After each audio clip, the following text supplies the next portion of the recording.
Hey guys, welcome to another video. Today we're working on this Craftsman rototiller. I just purchased it off the side of the road for 30 bucks. Doesn't run. Let's find out why. It's got a replacement Princess Auto engine on it, which is Harbor Freight equivalent in the States. It's a 6.5 horse. I'm going to date this machine around 1975, and I can pretty confidently do that because I have an exact twin to this outside the shop with the original engine on it, which is blown up, and it's dated 1975. That's what it says on the stamping on the Briggs cover.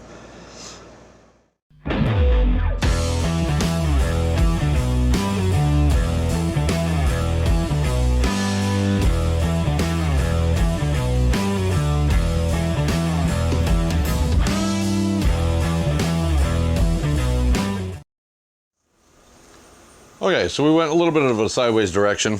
I didn't have a switch, so all I did was cut the end off. This wire that's bare here, if you ground it, should kill the coil. So we're just going to use that for testing purposes. Got the cover back on because I want to run this thing. I also just tensioned the, it's a little short, but I just tensioned the recoil starter a little bit better to get it to rewind all the way in. That's much better, so we'll just get that fired back on there. There they are. Looking for the bolts. The cord actually pulls all the way in now, so that's good. It's not hanging out in the middle of nowhere. If I wanted to, I could put a regular toggle switch on the side of this housing and just run one side of the switch to this exposed wire and run the other side of the switch just to a ground. So when you activate the switch, it just grounds the coil kill wire. But I mean, those switches can't be that much money. I got a parts order I got to put together anyways, so I'll just throw it on order. So I did flip the belt off, the belt for the augers. I did for safety purposes. If this thing fires up, I don't know the belt tension or anything, so if it fires up, I don't want the thing climbing all over off the hoist and all over me, so I just flipped the belt off. Spark plug's still out. That should be all right. We'll try it. If I don't like the way it works, then I'll change the cord later. It should be fine. Still waiting on the ultrasonic cleaner. We got 5 minutes left in that. Then we could slam that back on. But at this point, we can get our fuel tank back on, which is nice and clean now.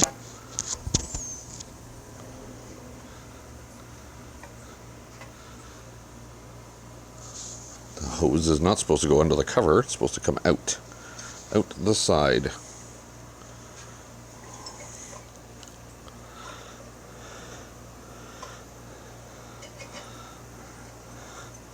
So it might have been a good idea to put that on before I put the cover on. Just for ease of routing. There we go, we got it. We got it.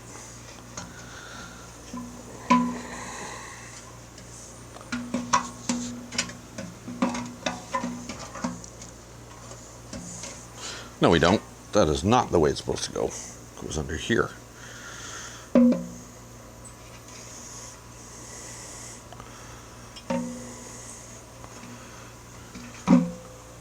Stay. And those pliers.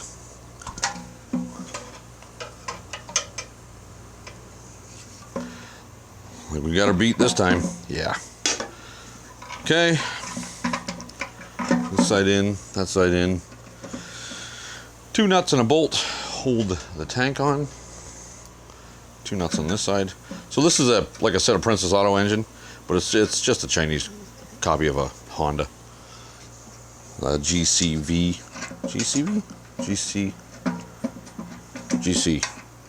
The V is a vertical shaft, like on lawnmowers. This is just a GC.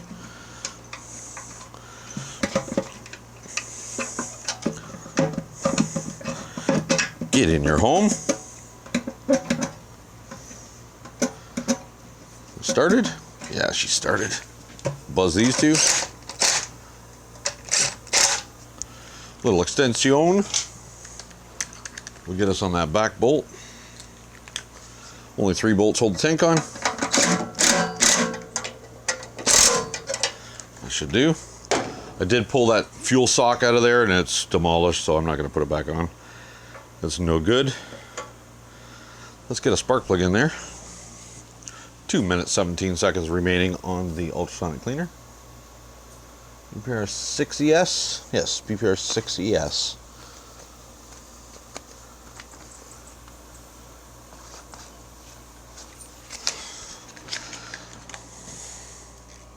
Nothing but the best for this. Genuine MGK. Our gabber about 30 thou, 28-ish, 28, 29, 30, somewhere around there. It don't matter so much.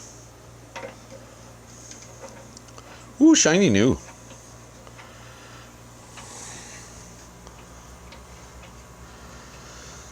Yeah, we're just about ready. I might put a splash more oil in it because it is a little low. I might put a little bit more oil in it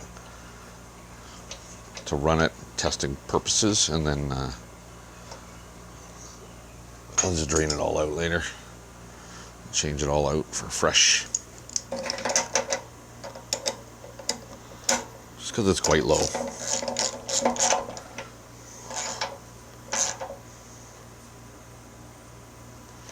That'll do.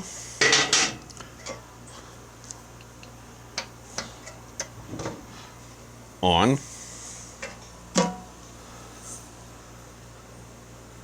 We can get our little spring clamp on that fuel line while we're waiting as well.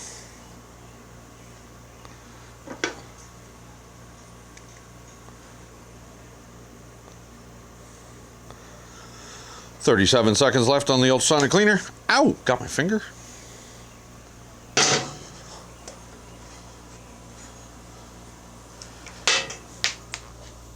Yeah, oil's not even showing on the dipstick. I can see it with a flashlight, but I'm going to put some in there.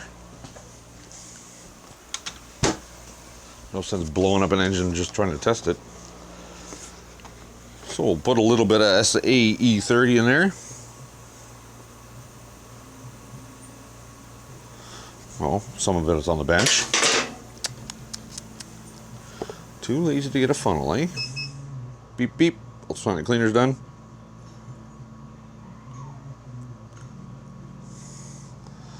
I'm going to call that enough.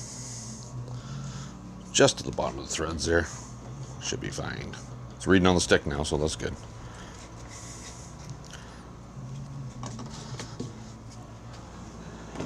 Alright, I'm going to get the ultrasonic cleaner emptied out, get stuff blowed out with compressed air, push wires through holes, we'll get it back on the bench here and put it back together.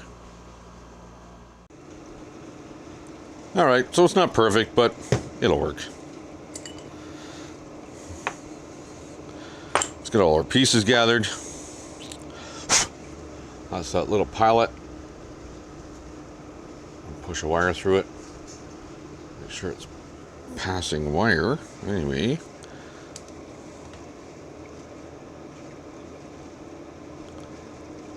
Oh, that's bigger than the one I tried before, but it goes through.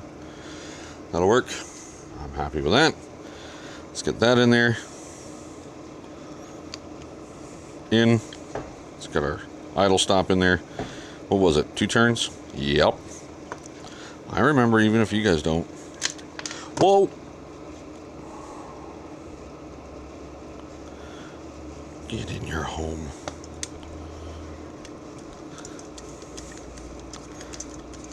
That's all easily adjusted after anyways.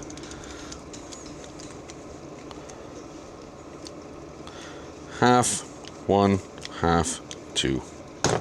Okay. Here's our mixture, idle mixture. Now this was set at 6 turns out. That was very out. We're going to set it there, because that's where it was. I don't know if anybody's messed with this thing before, but we're going to set it at 6 from lightly seated and adjust from there if we need to. Half 1, half 2, half 3, half 4, half 5, half 6. That's pretty loose. It's probably too loose.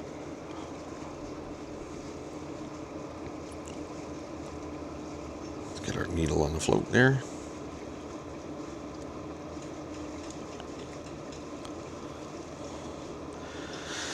That looks good.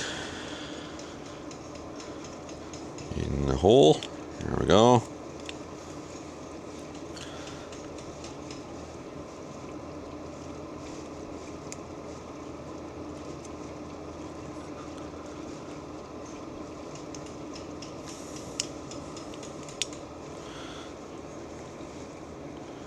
Do a test.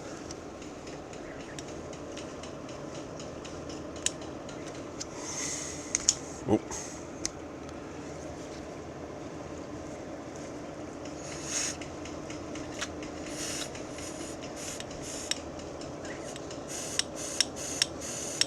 Yep, it's working.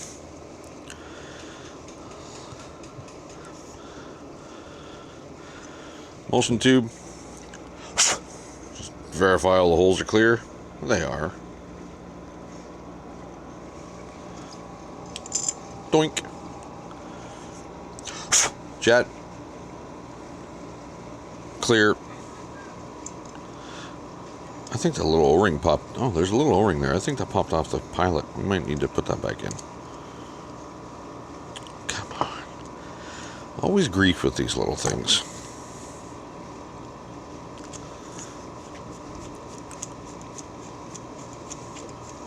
We can do that pilot once the bowl's on, holding all this stuff together.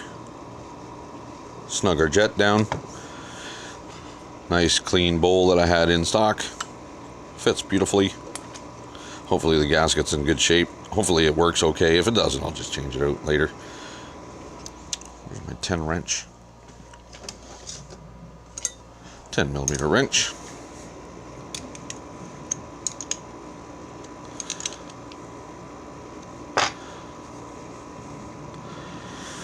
Yeah, I'm pretty sure that O-ring came off that pilot. Let's get that back out of there.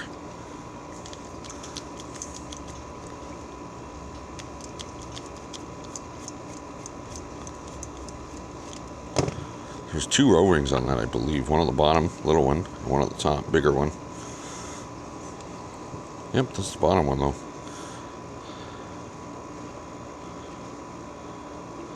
Well, that could have been an issue if I had left it. Back in she goes.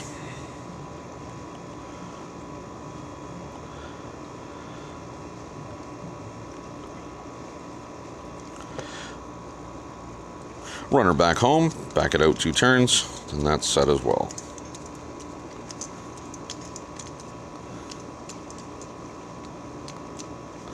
Half, 1, half, 2.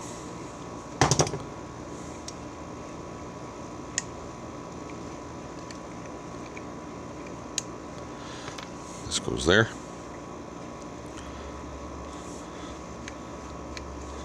For a choke, throttle.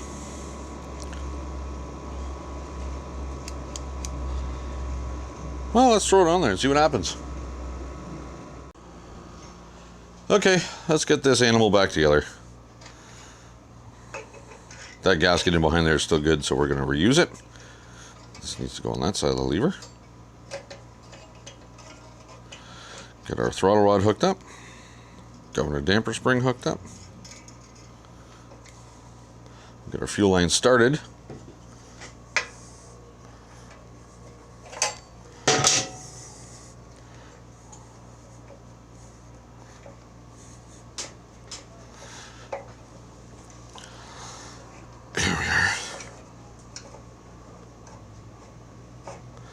Fuel line on a little further.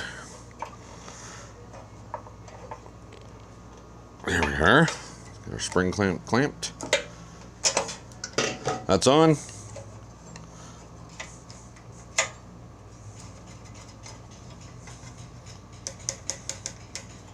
So that's turtle. Very little pressure on the governor spring. That's rabbit. Lots of pressure on the governor spring. That's the way that works. Let's get this gasket back on there.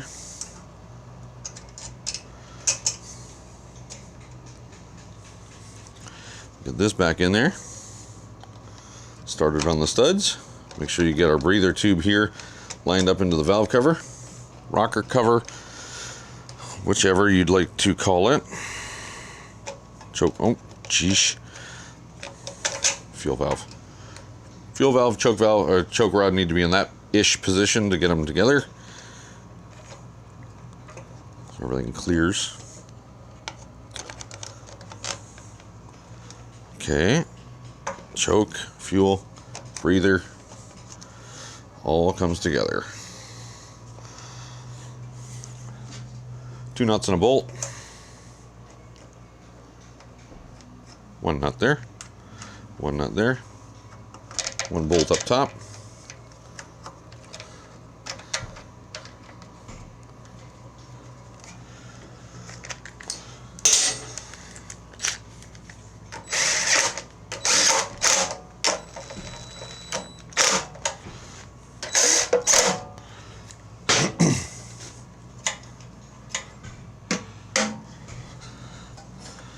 Okay, I got my kill wire ready to go, at the ready. Got a little bit of oil in there. Let's get some petrol in it. We're gonna use some non-ethanol, 91 octane, pre-treated with seafoam.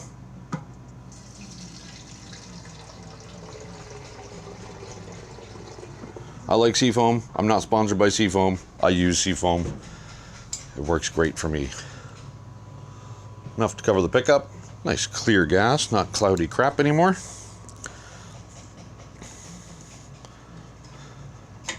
Okay, well, let's put it between rabbit and turtle.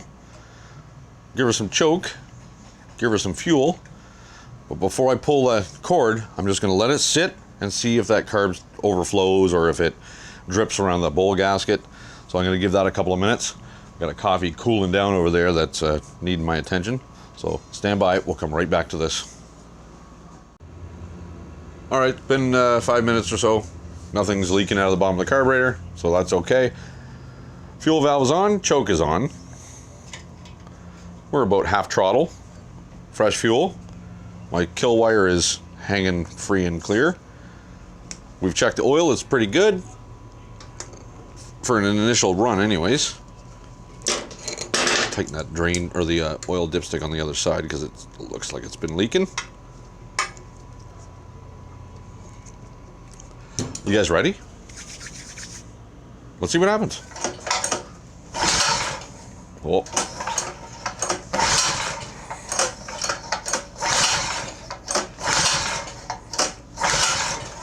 What's going on here, guys? No spark, no fuel. Float valve sticky.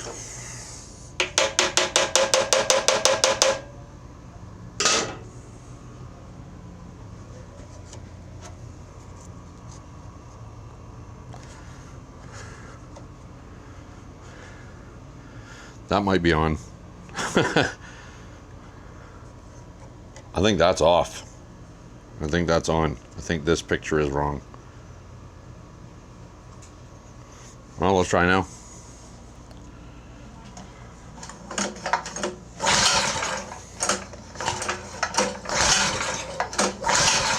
Oh, it popped.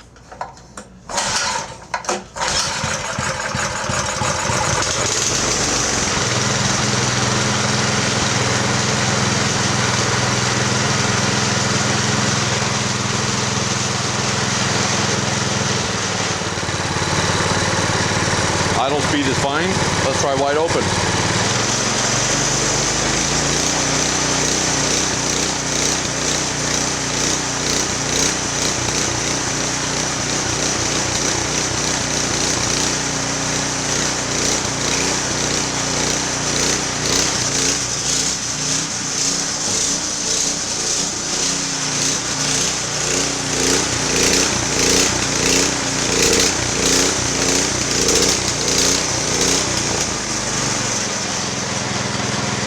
Wide open speed is a little fast, 3,700. We'll turn it down some.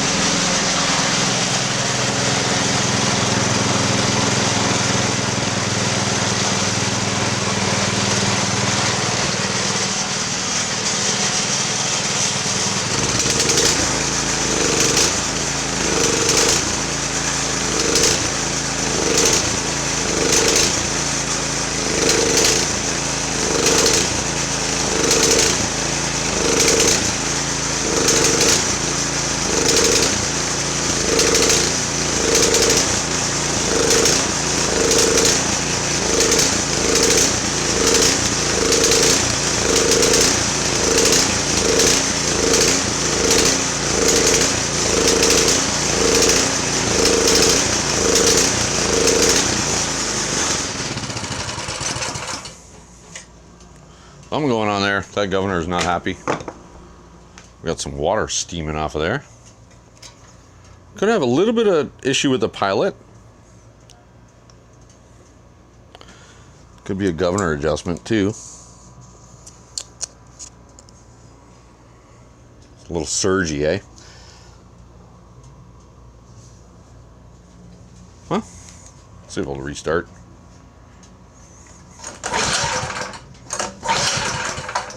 Choke, hope not.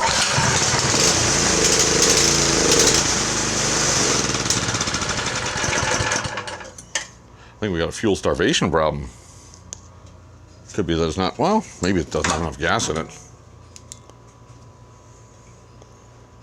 It should be fine. Cover on the top. Could be a venting problem.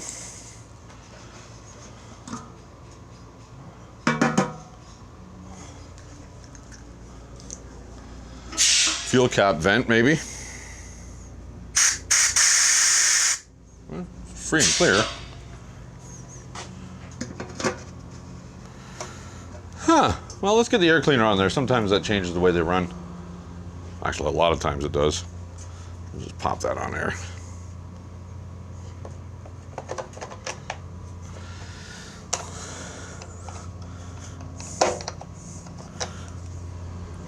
Wing nut. There it is. Put some oil on it because it was seized.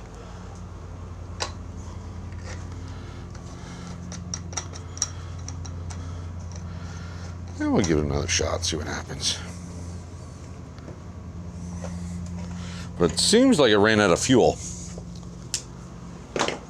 Could be that the needle's not flowing enough. Could be that there's a chunk of junk in the fuel valve. It's easy enough to figure out. We can pull the drain out of there and see what the flow looks like coming out of the drain of the carb. We don't have to take it all apart. Let's just fire it up again and see what happens.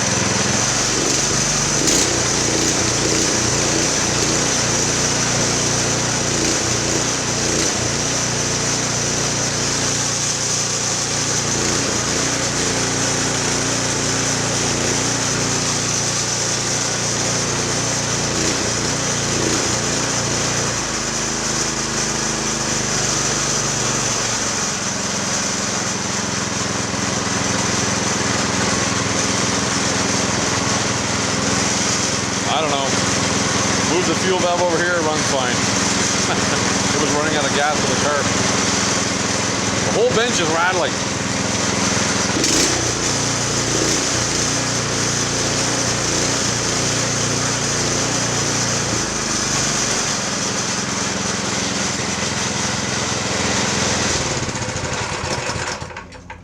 Everything is rattling.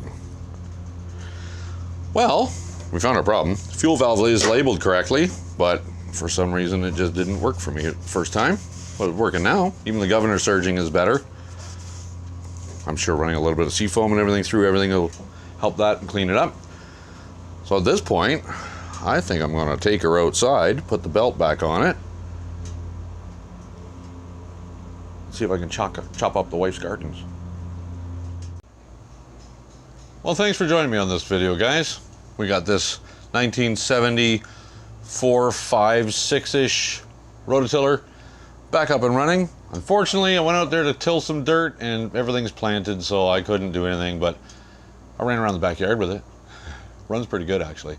There's a little bit of governor surge that you heard earlier. That's completely gone when it's under load, which is kind of common, actually. That happens. A no-load engine will sometimes surge. You put it under load and it goes rock steady, and that's exactly what this did. Yeah, I think maybe the next one will be, the next video might be the next rototiller. I got to do an engine swap on it.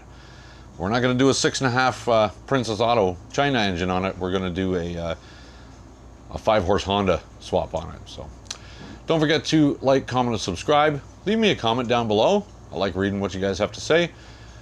Thanks again for joining me, and till the next one, take care.